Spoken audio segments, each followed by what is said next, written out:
Every year, India's IITs run the most watched placement season of the country. It's December and that means one thing on campus, the placement season is underway. अगर किसी का admission IIT में हो गया तो उसका future secure हो गया. And recruitment numbers here are breaking records. Day zero starts with Google, Goldman, or those quant firms.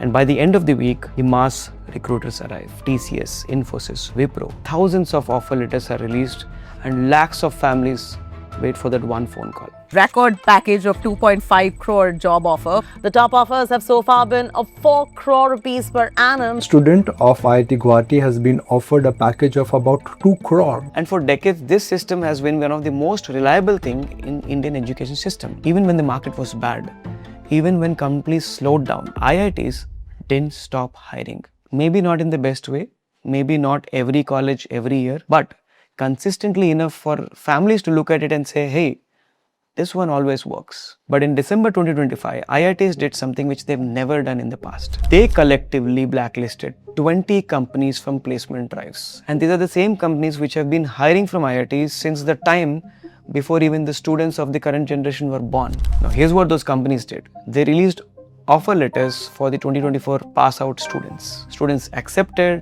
they said no to all other offers, they announced to their families, they almost celebrated. And then these companies came back and said, sorry, the business requirements have changed, and took back those offer letters. One such, Prasad Chaure from IIT Bombay, mechanical engineer, he got his offer letter in December 2024 only to be revoked in 6 months' time. June 2025, the offer letter was taken back. And by then, he has said no to everything else that has come his way. Now, those companies didn't revoke these offer letters to cheat those students. Change in business requirements is corporate language, but it's also true. When these offer letters were released, they are released based on certain assumptions which are made for business.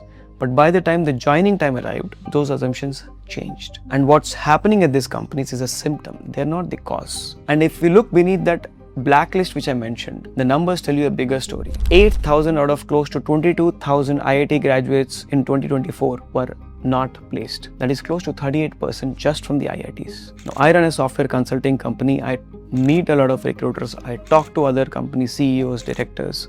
I myself hire engineers.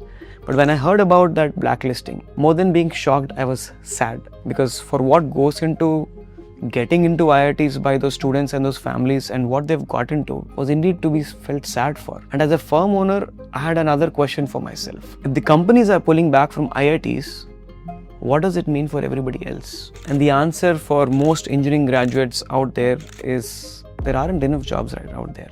And the placement offers that an entire generation was promised, they're not arriving anymore. And sadly, most students and most families haven't caught up to it yet. How did we even get to this point? There's a word that Indian middle class families use that tells you everything about what campus placements are actually for. And that word is settled.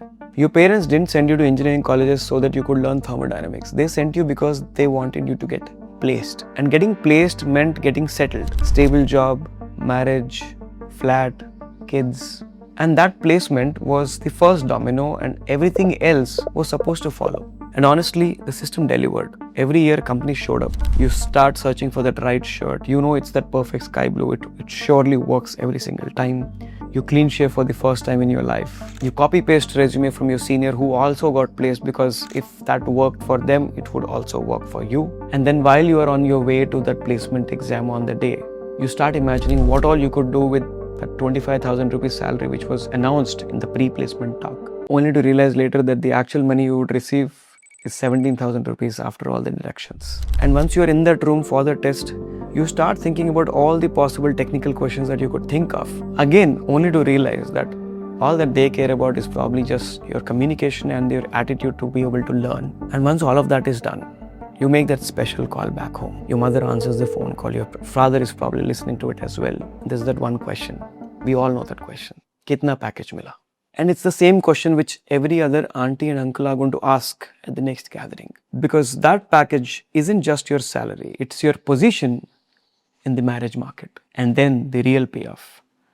The look on your parents' face when they realize that you got placed. The pride, the satisfaction that everything that they sacrificed for or invested in was worth it. Their kid is settled. That's what campus placements were, isn't it? Not just a hiring process. They were generational rituals. And for close to 30 years, that whole chain worked impeccably. But unfortunately, it's not working anymore. Because remember, 38% of IIT graduates in 2024 were unplaced. And if you look at the national number, 8 out of every 10 Indian graduates did not have an offer or an internship by the end of their college. And for whatever jobs existed, companies like Mindtree and Cognizant were hiring BSc and BCA graduates with due respect to their skills at around 3 lakh annual figure. These were the same roles that were earlier filled by engineers. So that 4-year degree, that lakhs paid in tuition fee, that premium is gone. 930 trainees at Infosys Mysuru campus waited for more than 2.5 years after they were given the offer letters. And they waited because the system told them to accept the letter, trust the company, and your time will come. Apna time aayega. But guess what? Over 400 people were dismissed in a single day. I met one such girl from, I think was from Madhya Pradesh. And this was this question on her face, which I'm sure everybody else had. What do I do now? What did I do wrong? Because according to her, she did everything the system asked her to. But the system did not keep up to her expectations. And this is not just one bad year that is going to bounce back. The system always had a hidden term which most people did not look at. It was called the bench. Here's what companies did. They would mass hire freshers, park them on a bench, create a training pipeline, and then deploy them on projects. So this bench was the machine that turned raw graduates into working professionals. But now, for example, TCS has capped its bench at 35 days per year. So no bench or low bench means no training pipeline. No training pipeline means no way to absorb freshers at scale. And the bench isn't coming back because companies have figured that small teams with AI can produce same if not more work than what large teams produced before AI. And naturally, once you learn to do more with lesser people, why would you go back to your old headcount? Old system is gone. If the bench is gone, if the training pipeline is gone, the mass hiring is gone, what do you actually do? I made a video last month about why India's IT model is breaking, and over 5 lakh people watched it.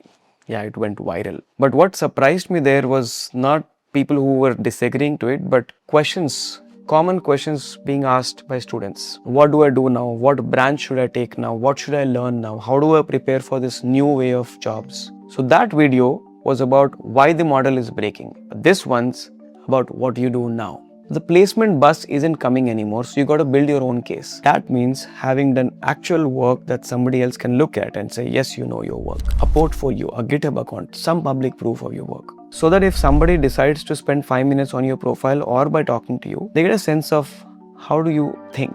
And that right there is the advice. There's nothing new about it. Recruiters have been saying it for years because it is correct. But here's the problem. India is now the #1 open source contributor in the world. More than 17 million GitHub accounts operate from India. And on paper, it looks like an entire generation is adapting until you actually start looking at what's happening. And what's happening is people are actually paying to create fake work histories. I'm told you can buy GitHub accounts with histories going back to 2021 for about $5,000. So projects you never touched, code you never wrote, badges you never earned, all for that money. Add to that an AI tool which doesn't cost you more than 900 rupees a month to create your resume, your cover letter and your application. All of it optimized to look exactly what your recruiters want to see in your application. In fact, Indian developers flooded the global open source project with so much spam that Hacktoberfest, which is one of the famous open source events in the world, had to change its entire rules. Repos had to opt in to protect themselves from this junk pull requests, if you know what that means. And not because the contributions were bad, they were just not real. People were submitting meaningless changes to others' projects just to keep their profiles active. And I see this from the hiring side, from the recruiter side. Half the profiles that come to me have the same project solving the same problem, if not similar ones. They list down the coding languages that they are aware of without mentioning where have they applied this and why have they applied this language or learning to their projects. I say they're copy-pasted. When someone said, go build a GitHub portfolio, it meant go build one real thing. Not just to get those green squares on your GitHub portfolio. Those green squares on GitHub portfolio or those certifications or badges were just supposed to be byproduct of your work. not the actual goal of that exercise. Because the shift is not from one set of credentials to another set. What I or any recruiter actually look for when we hire is not about how many languages you know or how many certifications you have. It is about whether you understand the business context, the business problem statement, and do you have the appetite to solve it, or even better, if you have the capacity or capability to face the customer. And that's what proof of work means from this side of the table, from the recruiter's perspective. Now, most people did not go into engineering because they were curious about engineering. Most people went because it was the default step after their 12th standard. Same as they went to 11th after their 10th standard, because it was the formula: engineering, placement, settlement. And that system did not need you to care about all these elements which I'm talking about. It just needed you to qualify, show up, clear the test, get the offer letter. But the new one doesn't work like that. The new one only works when you actually care about the work or when you know about that work. And that generally happens only when you are genuinely interested about something or are willing to get serious about. And if you are that person and you actually care, people are actually getting hired right now without campus placements, without any training pipeline, without any of that. And how they're doing it is worth understanding. 3 things. Again, not 3 ways of saying how to upskill, but 3 different moves. The first one is build one real thing, not a clone project, not 10 repos of solving the same textbook problem again and again. One thing that solves one real problem. That's it. And make sure there's at least one person other than you who's actually used it. Honestly, it doesn't have to be brilliant. It just has to be yours. And you need to be able to explain why you built the way you built it. And if I or any recruiter decides to spend 5 minutes talking to you or looking at your work, more often than not, we'll be able to understand how your mind thinks and how you work. And honestly, this is where I think hiring is going. Companies are going to stop using engineering degrees or any degree as a base for hiring anymore. In fact, I would go the distance and say coding tests are going to be replaced with open book exams, laptop, internet, whatever AI you want to use, and you'll just be given one problem statement. Use whatever you want, but you should be able to explain how you built it and why you made those choices the way you made it. And let me tell you, this is already happening in a lot of hiring cases. So the degree getting you into the hiring room is reducing. It is your proof of work and your thinking which is going to get you hired. Number 2, go where the work actually is. So the placement bus has stopped coming, but that doesn't mean the work has disappeared. It just has moved to a different place, a newer address. Do you know India has over 6 lakh startups, and that number has only been growing. And most of them are companies which your parents have never heard of. These are small, funded, working towards solving a specific problem and are very curious to hire people who actually are curious to work on the same problem, who actually care about their work.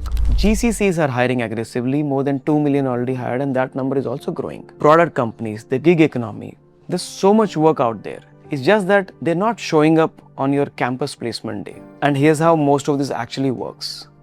Referrals. More than half of hiring at companies like EY India happens through someone knowing someone. And those referrals don't come from LinkedIn message which say, "Dear sir, dear madam." They come from actually helping somebody, actually contributing to somebody's work, engaging with somebody or somebody's work over months, if not years. And you got to build these relationships before you start looking for a job. Number 3, and probably the most important one, be findable. Is there a word like that? Doesn't matter. What's important is you can be qualified and still be invisible. There's so many people out there like that.